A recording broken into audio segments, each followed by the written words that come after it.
நீங்க யோசிக்கிற எந்த படம் மாதிரியே இருக்காது. இது புதுசா ஒரு நல்ல படமா உங்களை என்டர்டெயின் பண்ற படமா தான் இருக்கும். ஏன்னா அசோக் வந்து ஃபர்ஸ்ட் கூப்பிடும் போது ப்ரோல ஆரம்பிச்சோம், அப்புறம் வாடா படா ஃப்ரெண்ட்ஸ் ஆனோம், மாமா மச்சான் ஆனோம். இப்ப என்ன மொழியில நாங்க 2 பேரும் பேசிக்கிறோம் எங்களுக்கே தெரியல. சில நேரங்கள்ல எடுத்தவனையே ஹலோக்கு முன்னாடி ஒரே ஒரு கெட்ட வார்த்தை பேசுறான், ஒத்த வார்த்தை, அதை சொல்லிதான் ஆரம்பிக்கிறானே. அப்படி ஒரு ஃப்ரெண்ட்ஸ் ஆயிட்டோம் நாங்க 2 பேரும். அசோக் கூப்பிட்டு கதை சொன்னாரு. சொல்லிட்டு ஷூட்டுக்கு போனதுக்கு அப்புறம் அவர் சொன்ன கதை தான் இப்ப எடுக்கிறாரான்னு எனக்கு இவனுக்கும் பாதி நேரங்கள் சந்தேகம் இருக்கும். நம்மகிட்ட சொல்லும்போது வேற சிலர் வேற எடுக்கிறாரா, அவர் என்ன எடுக்கிறாரோ அதை நடிப்போம், இதுக்கப்புறம் நமக்கு ஏதாவது வாய்ப்பு இருக்கான்னு கேட்டாங்க. எந்த வாய்ப்பும் இல்லை. அப்ப கிடைச்ச வாய்ப்பை யூஸ் பண்ணிப்போம் அப்படின்னு இது பண்ணதுதான். ஆனா எங்களை முழுமையா நம்பி எங்களை கூப்பிட்டதுக்கு அசோக்குக்கு ரொம்ப ரொம்ப நன்றி. ஏன்னா அசோக் வந்து ஃபர்ஸ்ட் கூப்பிடும் போது ப்ரோல ஆரம்பிச்சோம், அப்புறம் வாடா படா ஃப்ரெண்ட்ஸ் ஆனோம், மாமா மச்சான் ஆனோம். இப்ப என்ன மொழியில நாங்க 2 பேரும் பேசிக்கிறோம் எங்களுக்கே தெரியல. சில நேரங்கள்ல எடுத்தவனையே ஹலோக்கு முன்னாடி ஒரே ஒரு கெட்ட வார்த்தை பேசுறான், ஒத்த வார்த்தை, அதை சொல்லிதான் ஆரம்பிக்கிறானே. அப்படி ஒரு ஃப்ரெண்ட்ஸ் ஆயிட்டோம் நாங்க 2 பேரும். அப்படியே தாண்டி வந்தோம்னா ரவிக்குமார் சார் எல்லாம் பார்க்கும்போது உண்மையிலேயே பயமாவே இருக்கும் செட்ல. ஏன்னா நாங்க காம்பினேஷன்ல எங்களுக்கு நிறைய சீன் இருக்கு. சில நேரங்கள்ல சார் இப்படி நின்னாருன்னா அங்க நிக்க மாட்டோம், நாங்க 2 பேரும் ஓடிடுவோம்.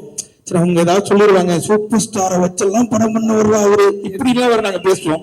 சில நேரங்கள் அவர் காலையில ஒரு மாதிரியே மிமிக்ரி பண்றாரு அவருக்கு முன்னாடி மிமிக்ரி எல்லாம் பண்ணி காமிச்சோம்.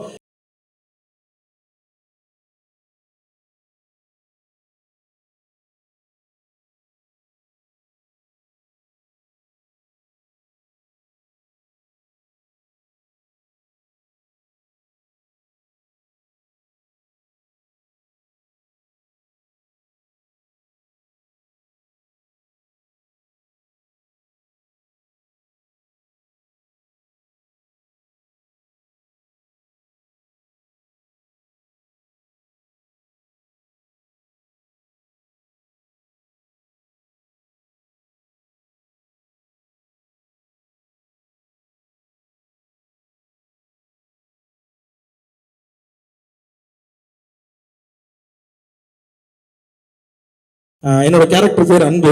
நானும் பிரதீப் வந்து பயங்கரமா ஒரு அந்த காலத்துல ஒரு சூர்யா தேவா அப்படின்னா அடுத்த காலத்துல இந்த அன்பு பேர்லாம் ரிவீல் பண்ணலாமா? சொல்லக்கூடாதா?